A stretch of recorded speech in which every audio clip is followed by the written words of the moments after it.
de gens qui sont détruits pendant la destruction de Jérusalem et du Temple.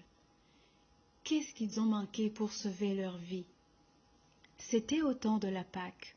De tous les pays environnants, les enfants de Jacob étaient accourus dans la ville sainte pour participer à leur grande fête nationale. Du haut de la colline des Oliviers, Jésus contemplait Jérusalem. C'était une scène de paix et de beauté, entourée de vignes, de jardins et de gradins verdoyants qu'émaillaient les tentes des pèlerins, s'élevaient en terrasse les palais somptueux et les imposants remparts de la capitale d'Israël.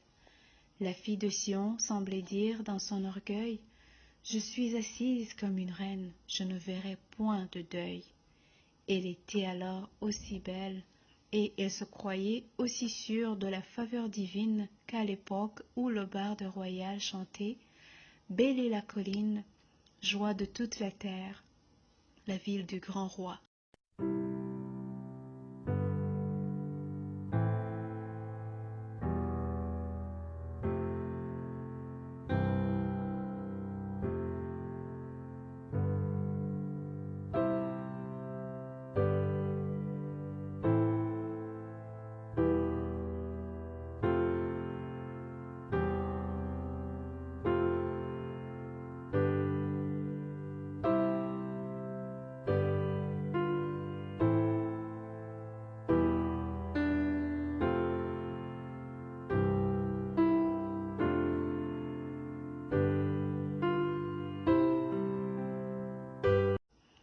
En face se dressaient les magnifiques constructions du temple.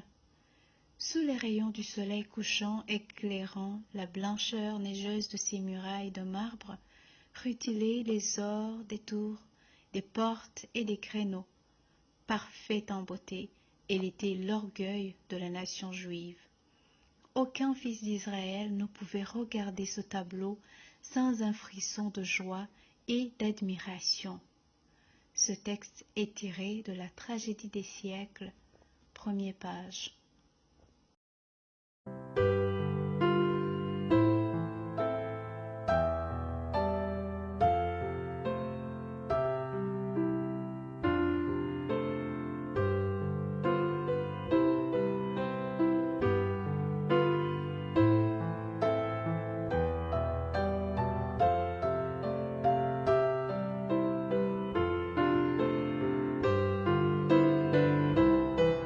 Pourtant, Jésus n'avait pas les mêmes idées qu'eux.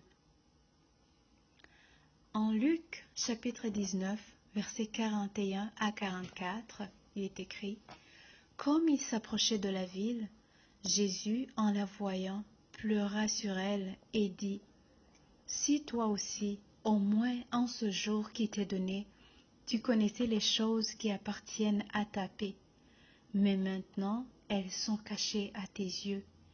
Il viendra sur toi des jours où tes ennemis t'environneront de tranchées, t'enfermeront et te serreront de toutes parts.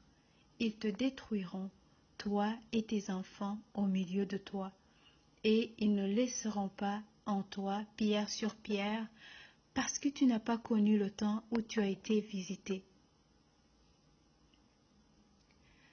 Sa parole, en Luc 19, 41 à 44, est réalisée par les forces romaines supérieures menées par Titus en 70 ans après Jésus-Christ.